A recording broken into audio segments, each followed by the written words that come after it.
Bien, querido amigo y hermano, en esta oportunidad te quiero invitar a meditar acerca de una historia acerca del pueblo de Dios, del pueblo de Israel y por supuesto de una de las tantas oportunidades en que este pueblo se encontraba en guerra, ¿no? Se encontraba con algún enemigo que lo quería atacar.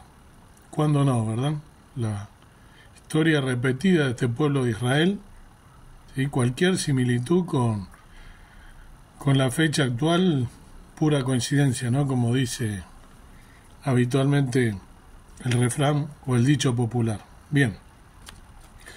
Israel venía de una guerra luego de haber hecho lo malo delante de Jehová, el cual los había entregado al rey de Canaán.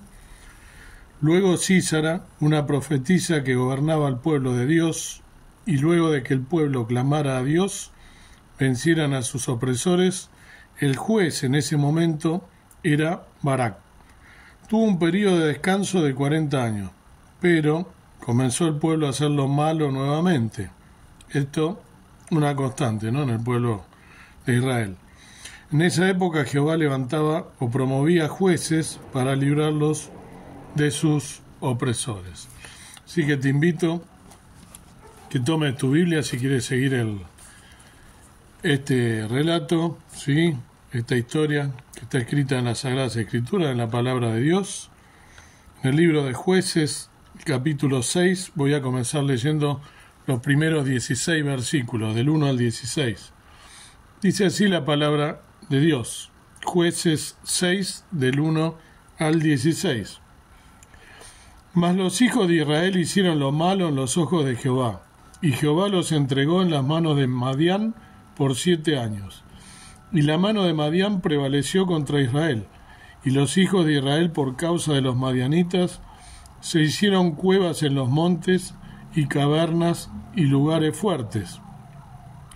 Pues como los de Israel habían sembrado, subían los madianitas y amalecitas, y los orientales subían contra ellos.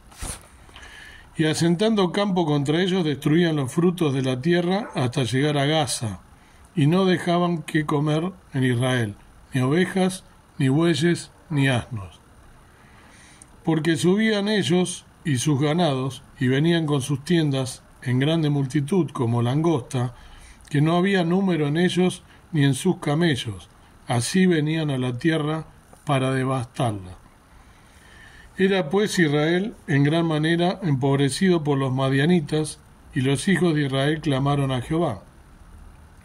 Y cuando los hijos de Israel hubieron clamado a Jehová a causa de los madianitas, Jehová envió un varón profeta a los hijos de Israel, el cual les dijo: Así ha dicho Jehová, Dios de Israel: Yo os hice salir de Egipto y os saqué de la casa de servidumbre. Yo os libré de mano de los egipcios y de mano de todos los que os afligieron, a los cuales eché de delante de vosotros, y os di su tierra. Y dijeos: Yo soy Jehová vuestro Dios. No temáis a los dioses de los amorreos, en cuya tierra habitáis, mas no habéis obedecido a mi voz. Y vino el ángel de Jehová, y sentóse debajo del alcornoque que está en Ofra, el cual era de Joás abiesreíta, y su hijo Gedeón estaba sacudiendo el trigo en el lagar para hacerlo esconder de los madianitas. Y el ángel de Jehová se le apareció y díjole: Jehová es contigo, varón esforzado. Y Gedeón le respondió: Ah, Señor mío, si Jehová es con nosotros, ¿por qué nos ha sobrevenido todo esto? ¿Y dónde están todas sus maravillas que nuestros padres nos han contado, diciendo: ¿no nos sacó Jehová de Egipto? Y ahora Jehová nos ha desamparado y nos ha entregado en manos de los madianitas. Y mirándole Jehová díjole: Ve con esta tu fortaleza y salvarás a Israel de la mano de los madianitas. ¿No te envío yo? Entonces le respondió: Ah, Señor mío, ¿con qué tengo de salvar a Israel? He aquí que mi familia es pobre en Manasés, y yo el menor en la casa de mi padre. Y Jehová le dijo: Porque yo seré contigo, y herirás a los madianitas como a un solo hombre. Hasta aquí la primera parte de la lectura. Vemos que luego de un tiempo de tranquilidad, el pueblo vuelve a hacer lo malo, y Jehová los entregó a los madianitas. Como dije, una constante, ¿no?, en el pueblo de Israel. A lo largo de la historia, si leemos la Sagrada Escritura, el Nuevo Testamento, que es donde se narra todas las historias del pueblo de Israel desde que lo sacó de Egipto con mano fuerte, una constante, esto de Jehová salvarlos, Dios salvarlos con mano fuerte y luego ellos hacer lo malo y apartarse de Jehová. Bien, entonces, el pueblo vuelve a hacer lo malo y Jehová los entregó a los madianitas. Este pueblo desciende de Abraham. Madián significa desacuerdo o juicio, que era el que los estaba atacando. En hebreo es el cuarto hijo de este patriarca, de Abraham, y su concubina Sétura, con la que se casó después de la muerte de Sara. Los madianitas se establecieron al este del río Jordán, entre el Mar Muerto y la península del Sinaí, Egipto, pueblo nómada que siempre atribulaba a Israel, saqueándola y despojando en forma violenta de sus posesiones. En esta ocasión este pueblo oprime a Israel, despojándolo de sus sembrados, sus frutos, sus ovejas y bueyes y asnos. No le dejaban alimentos, como habíamos leído en el versículo 4. Y eran tantos que la Biblia los compara con langostas por su cantidad, también leímos en el versículo 5. Hasta tal punto era la devastación que el pueblo de Israel hacía cuevas en los montes y cavernas y lugares fuertes, versículo 2 que leí. Y llega un momento en el cual el pueblo se siente tan atribulado por su pobreza que claman a Jehová. Había leído en el verso 6 y 7. Y aquí viene la primera comparación y llamado de atención con nosotros, queridos hermanos y amigos. ¿No nos manejamos muchas veces de la misma manera que Israel?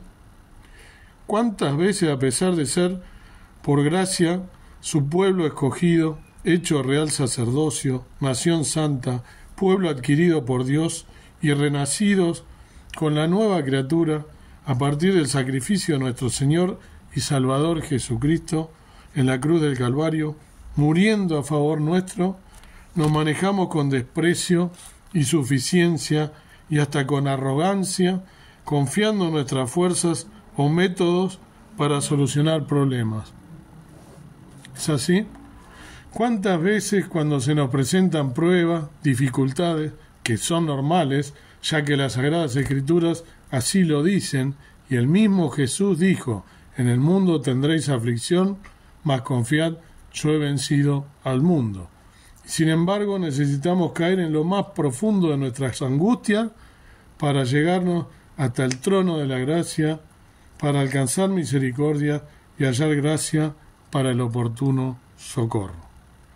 El pueblo clama a Jehová cuando estaba empobrecido, y nosotros a veces acudimos, como dije, cuando nuestra vida espiritual está empobrecida. Es una falta de comunión con nuestro Padre Celestial, en muchos casos falta de fe. Pero vemos que la misericordia de Dios es tan grande que no deja solo a su pueblo a pesar de su pecado, y a nosotros tampoco, muchas veces. Primero le muestra al pueblo, a través de un profeta, su pecado, y a su vez le recuerda la grandeza de quién les está hablando, de lo que Dios hizo por ellos. Y a veces Dios nos tiene que recordar todo lo que hizo y hace por cada uno de nosotros, para que reaccionemos y le busquemos a Él. No debería ser así, pero lamentablemente es. Qué parecidos somos al pueblo de Israel. Gedeón estaba sacudiendo el trigo en el lagar. El lagar es el lugar en el que se pisa la uva o donde se prensa la aceituna para sacar el aceite. O sea, sacándole las impurezas. Esto demuestra que estaba en un lugar no habitual para esta tarea, quizá escondido para que los madianitas no lo vieran. Allí se le aparece el ángel de Jehová y le dice que es el instrumento elegido para librar a Israel de los madianitas. Esta en realidad es una teofanía, una aparición del Antiguo Testamento de Cristo Jesús en forma corporal antes de su encarnación en Belén. Es Dios mismo hablando en forma humana. Por eso en el versículo 14 que hemos leído ¿sí? Dice, y mirándole Jehová le dijo, sea la segunda persona de la Trinidad. Luego de mostrarle que era Jehová, le dice cuál es su misión y le demuestra con una señal que era Jehová, lo cual por un lado le da seguridad a Gedeón y por otro temor, ya que es una aparición celestial. Y Dios le dice que no tema, y entonces adora a Dios y derriba el altar de Baal y el bosque, ¿sí? Sigo leyendo, entonces en el 10, habíamos quedado en el 16, el 17, y él respondió, yo te ruego que si he hallado gracia delante de ti, me des señal de que tú has hablado conmigo. O sea, incredulidad, ¿no? Parecido a nosotros también. Ruégote que no te vayas de aquí hasta que a ti vuelva y que saque mi presente y lo ponga delante de ti. Y él respondió, yo esperaré hasta que vuelva. Y entrándose Gedeón aderezó un cabrito y panes sin levadura y un epa de harina, y puso la carne en un canastillo y el caldo en una olla, y sacándolo presentóselo debajo de aquel alcornoque. Y el ángel de Dios le dijo, toma la carne y los panes sin levadura y ponlo sobre esta peña y vierte el caldo, y él lo hizo así. Y extendiendo el ángel de Jehová el bordón que tenía en su mano, tocó con la punta en la carne y en los panes sin levadura, y subió fuego de la peña, el cual consumió la carne y los panes sin levadura, y el ángel de Jehová desapareció de delante de él. Aquí está la señal de la cual estoy hablando. Y viendo Gedeón que era el ángel de Jehová, dijo, Señor Jehová, que he visto el ángel de Jehová cara a cara. Y Jehová le dijo, pasa a ti, no tengas temor, no morirás. Edificó allí Gedeón altar a Jehová, a que llamó Jehová Salom. Esto es, Jehová es paz. Jehová Shalom. Está hasta hoy en Ofra de los Asbiarritas. Gedeón en hebreo significa destructor, guerrero poderoso o el que humilla. Jeroboal significa que Baal se defienda a sí mismo. Cambió su nombre, ¿no? En el versículo 32, si nosotros seguimos leyendo, vamos a ver que Gedeón después, como leí recién, tomó 10 de sus siervos, ¿no? Y derribó los altares de Baal, y entonces buscaban a quien los había derribado, y había sido Gedeón, ¿no? Entonces, en el verso 32 nos dice, y aquel día llamó él a Gedeón Jerobaal, porque dijo, pleité Baal contra el que derribó su altar. O sea, que tenga pleito, ¿sí? El que, como había sido Gedeón. A veces, para que Dios nos utilice, necesitamos reconocerle, humillarnos, adorarlo, y entonces recién estamos en condiciones de ser una herramienta útil. Debemos derribar nuestros ídolos, aún lícitos, y poner al Señor ante todo, entregar nuestra vida a Él. Luego de este hecho, Gedeón hizo el cuerno, usó el cuerno o el shofar, el cuerno de carnero, ¿no? Lo tocó, que es un instrumento de viento para llamar al pueblo a la batalla. En este caso acudieron de 4 tribus, Abiezer es de la tribu de Dan. Este sonido se compara con el pedido de auxilio de un niño a su padre en el pueblo judío.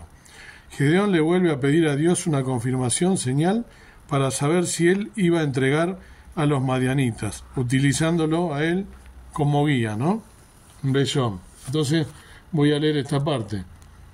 Entonces, dice así, y aquel día llamó Gedeón Jorabal porque dijo, pleité Baal contra el que derribó su altar. Y todos los madianitas amalecitas orientales se juntaron a uno y pasando asentaron campo en el valle de Jezreel. Y el espíritu de Jehová se embistió en Gedeón, y como éste hubo tocado el cuerno, Abiezer se juntó con él.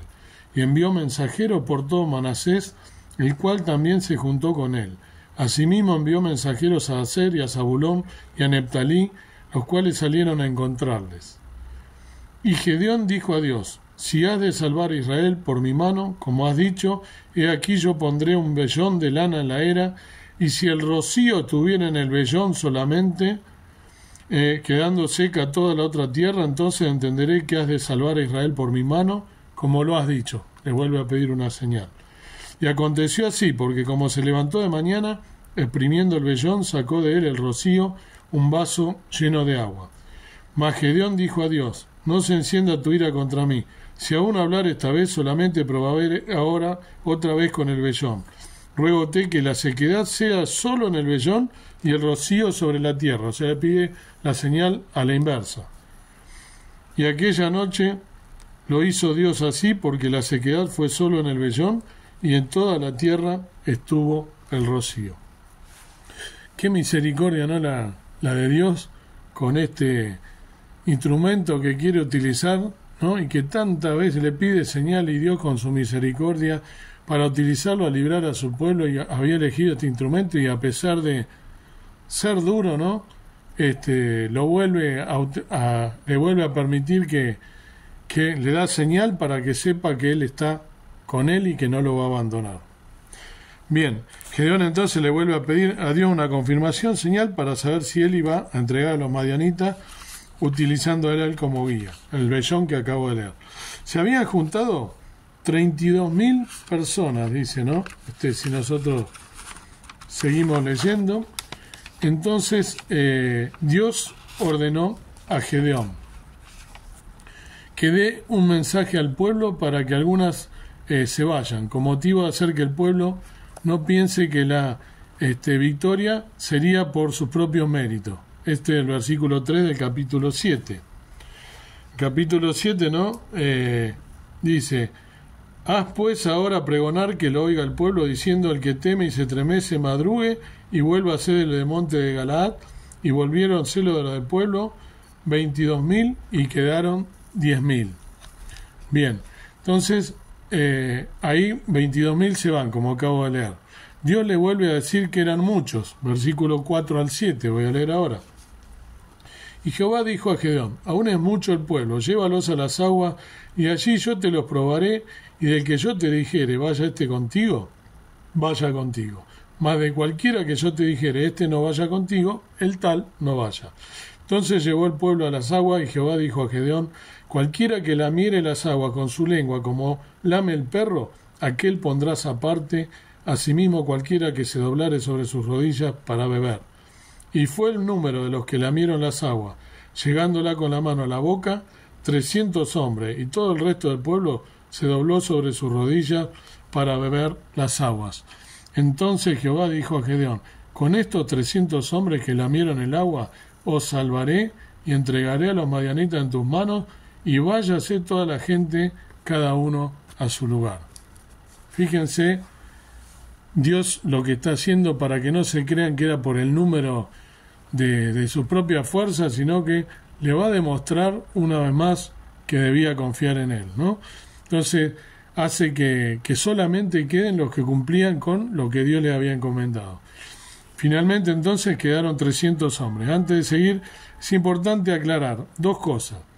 Por un lado, como habrán deducido, Gedeón no era un militar preparado para la batalla, ni mucho menos.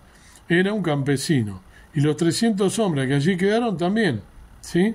Era gente sencilla, como también mucho más adelante en la historia, el Señor Jesús va a elegir para ser sus apóstoles pescadores, gente sin preparación. Y le da una estrategia para vencer en la batalla. Pero la otra aclaración es que Dios no solo quiere que le conozcamos, sino que una vez que le hemos conocido, le obedezcamos, ¿sí? Porque de nada sirve que nosotros conozcamos al Señor y al leer su palabra, ¿no?, hacemos lo que nos da la gana. En el libro de los Jueces hay una frase que llama la atención. En Jueces 17:6. En Jueces 17:6 dice: en estos días no había rey en Israel, cada uno hacía como mejor le parecía. Cada uno hacía lo que le daba la gana, ¿sí? Eso sí, después se enojaban con Dios. Y a esta altura el pueblo sabía muy bien lo que debía y lo que no debía hacer. Sabían bien que la idolatría era un pecado abominable a Jehová. A tu Dios adorarás y a él solo servirás, le había dado el mandamiento. Pero este pueblo era muy idólatra. Fíjense la ridiculez del ser humano a veces, ¿no? Contarlo en este caso, ¿no? En las Islas Canarias, ¿ustedes recuerdan que hubo en Palma de Mallorca, ¿no? ¿Ustedes recuerdan que hubo una erupción hace un año y pico, 2 años? Bueno, en este caso la lava iba avanzando, ¿no? Lentamente, y dejaba todo a su paso, ¿no? Animales, casas, y había una iglesia católica, ¿no? Era la gran oportunidad para que en ese caso la Virgen de la Candelaria, San Judas Tadeo, San Pancracio, la Virgen de Guadalupe, se bajase de los altares, ¿no? Para no quemarse delante de las cámaras de televisión, ¿no? Y obviamente que esto no pasó. Pero sí, los vecinos del lugar corrían, ¿no? Tomando esos muñecos, esos ídolos hechos de mano, y los llevaban ellos, ¿no? Sin darse cuenta de lo que hacían y que esos ídolos no pueden salvar a nadie, ¿sí? Ni a sí mismo. Esa es la idolatría del hombre, fíjense, ¿no? ¿Se entendió lo que dije, no? La lava avanzaba, había una iglesia católica, había un montón de muñecos, le llamo yo, ¿no? Los ídolos que adora, ¿no? La iglesia, ¿no? El catolicismo, ídolos hechos de mano, que no se pueden mover ni salvarse porque no son verdadero Dios, son ídolos hechos de yeso, de madera, lo que quiera, ¿sí? Si fueran tan poderosos como para adorarlos, ¿no? Y fueron verdadero Dios, se salvarían a sí mismos y salvarían a ellos. No salvaron a nadie, sino que al revés, los habitantes de la isla lo tuvieron que sacar. En fin, esa es la idolatría del hombre. Así era este pueblo, que a pesar de todo lo que Dios hizo por ellos, tantas veces se inclinaba a la idolatría. Aquí vemos a este pueblo guiado por Gedeón, y debían dividirse en 3 escuadrones, ¿no? Con bocina, que son los cuernos que nombré recién, en su mano derecha, y cántaros, ¿no? Con que tenían que tener en la mano izquierda. Vamos a leer entonces del versículo 16 al 22 del capítulo 7, estoy ahora, ¿no? Dice, repartiendo los 300 hombres en 3 escuadrones, dio a cada uno de ellos bocinas en sus manos y cántaros vacíos con teas ardiendo dentro de los cántaros. Y díjole, miradme a mí y haced como yo hiciere, he aquí que cuando yo llegare al principio del campo, como yo hiciere, así haréis vosotros. Yo tocaré la bocina y todos los que estarán conmigo, y vosotros tocaréis entonces las bocinas alrededor de todo el campo, y diréis, por Jehová y Gedeón. Llegó pues Gedeón y los 100 hombres que llevaba consigo al principio del campo, a la entrada de la vela del medio, cuando acababan de renovar los centinelas, tocaron las bocinas y quebraron los cántaros que llevaban en sus manos.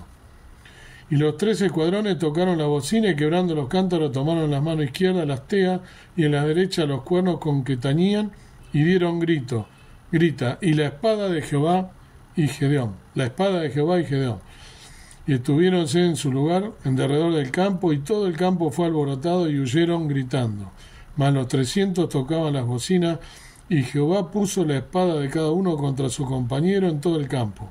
Y el ejército huyó hasta Betzita, hacia Cerera, y hasta el término de Abel Meola en Tabat. Entonces, fíjense, ¿no? Humanamente esto era una locura, un imposible, ¿no? Pero recordemos que para Dios nada es imposible. Como cuando fueron derribadas las murallas de Jericó, ¿no? O cuando el pueblo salió de Egipto.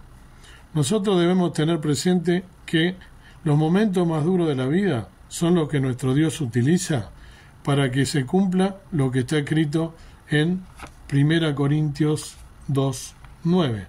Les voy a leer. 1 Corintios 2:9 dice, antes, como está escrito, cosas que ojo no vio, ni oreja oyó, ni han subido en corazón de hombre, son las que ha Dios preparado para aquellos que le aman. ¿Le amas a Dios? Ten en cuenta esto, ¿sí? En otras palabras, era imposible vencer a los madianitas, estaban preparados, entrenados, eran mucho más que el pueblo de Dios, pero carecían del favor de Dios.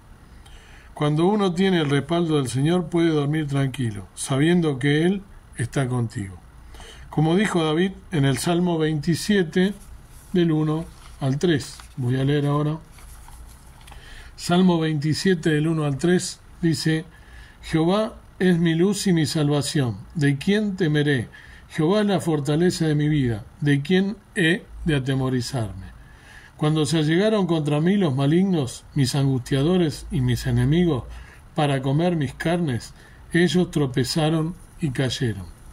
Aunque se asiente campo contra mí, no temerá mi corazón. Aunque contra mí se levante guerra, yo en esto confío. Qué confianza, ¿no? David, el salmista, confiaba en su Dios, ¿no? Un hombre íntegro de corazón, a pesar que era pecador como nosotros, pero Dios mira el corazón, ¿no? Por eso lo utilizó también. Y así Gedeón fue a la guerra, y una vez más el Señor demostró con esa victoria tan rotunda que no es con ejército ni con espada, mas con su Santo Espíritu. Dios quiera que esta sea nuestra convicción y nuestro sentir. En lo que respecta a la señal que Gedeón le pidió a Dios para ir a la batalla, el vellón representa el pueblo judío y el área alrededor representa a los gentiles. El vellón estaba cubierto por el rocío, mientras que todo a su alrededor estaba seco, representando a la nación judía favorecida con la ley y los profetas. El vellón luego estuvo seco y todo su alrededor estaba mojado por el rocío, representando que la nación judía fue echada por rechazar el Evangelio, ¿sí? Y el Evangelio fue predicado a los gentiles y se convirtió a Dios. ¿Podemos nosotros deducir que la fe de Gedeón era débil? Diríamos que sí nosotros, ¿no? Ahora, él luego de la primera señal pidió otra, pero Dios tuvo misericordia y con su paciencia, como la tiene con nosotros, la débil fe de Gedeón era más grande que no tenerla. Por eso se lo incluye en los hombres de fe. Te voy a leer dónde están incluidos los hombres de fe. Por supuesto ya estás pensando, ¿no? En el libro de Hebreos, donde están los héroes de la fe. En Hebreos 11, el versículo 32, para ser exacto. ¿Y qué más digo? Porque el tiempo me faltará contando de Gedeón, de Barak, de Sansón, de Jefté, de David, de Samuel y de los profetas. ¿Sí? Aquí entonces está incluido, porque dice después que por fe ganaron reino, obraron justicia, alcanzaron promesa, taparon las bocas de los leones, ¿no? Y empieza a describir cada una de las cosas que hicieron estos héroes de la fe.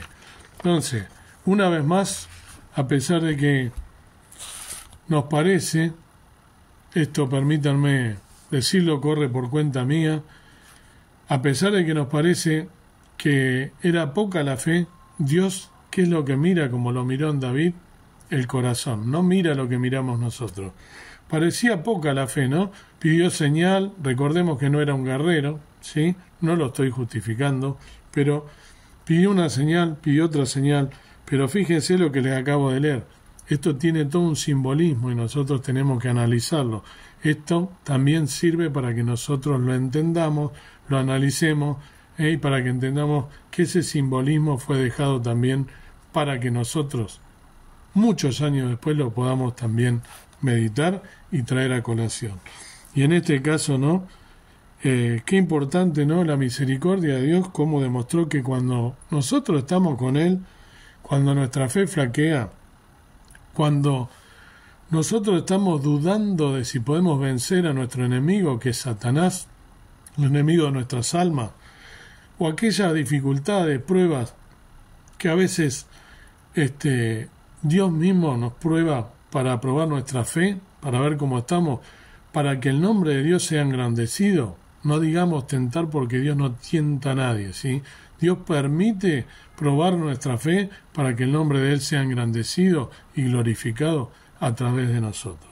Dios quiera que seamos siervos útiles como lo fue Gedeón, y que podamos nosotros también ser probada nuestra fe y engrandecer el nombre de nuestro Señor Jesús, de nuestro Dios, de Jehová de los ejércitos, como lo llamó David, ¿sí? Y que tengamos la confianza puesto en los ojos del autor y consumador de la fe, en Jesús. Dios quiera que sea así, querido hermano y amigo, y que podamos de esta manera estar confiados que si Dios por nosotros, ¿quién contra nosotros?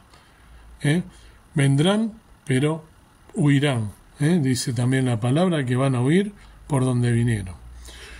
Padre Dios nuestro, una vez más te damos gracias por haber meditado en tu palabra, gracias por tu palabra preciosa escrita a través de tu siervo, la cual podemos meditar y sacar tantas enseñanzas como este hombre Gedeón, un hombre que has utilizado, un hombre que no estaba ni siquiera preparado para la batalla, el cual estaba escondiendo el trigo en el lagar, y sin embargo lo utilizaste como una herramienta útil que te ha servido para rescatar a tu pueblo y para demostrar que tú no necesitas grandes hombres para poder hacer obras con ellos.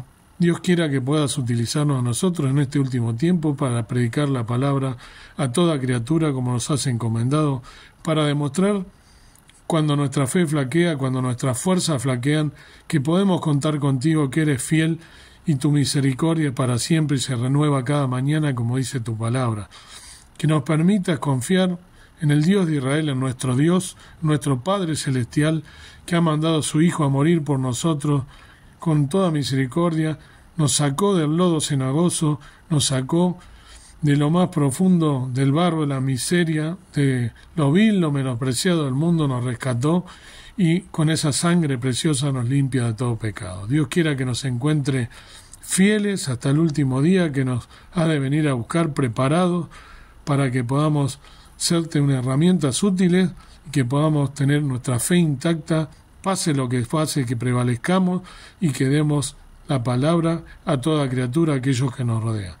Que aquellos que están escuchando este mensaje que puedan también sentir en lo profundo de su ser agradecimiento a nuestro Dios por enviar a su Hijo, agradecimiento por ser salvos aquellos que le han entregado su vida, y si no, que sea un llamado de atención también para recapacitar y para saber que queda poco tiempo para poder entregarte su vida y aceptarte como su único y suficiente Salvador. Gracias, Padre Santo, por enviar a tu Hijo, gracias por ser tu Hijo, gracias por meditar en tu palabra, gracias porque me puedes utilizar para transmitir también lo que nos quieres decir. Gracias por tu palabra preciosa, esa fuente inagotable que nos muestra día a día que podemos nosotros y debemos escarbar hasta lo más profundo, como dice, ¿no? Que tenemos que estar escudriñándola y leyéndola atentamente para sacar enseñanza. Te agradezco enormemente y te pido perdón por mis faltas y pecados, en el nombre precioso de Cristo mi Salvador. Amén. Que Dios los bendiga, queridos hermanos y amigos, y a confiar que tenemos a Dios y con Él vamos a ser más que vencedores. Dios los bendiga.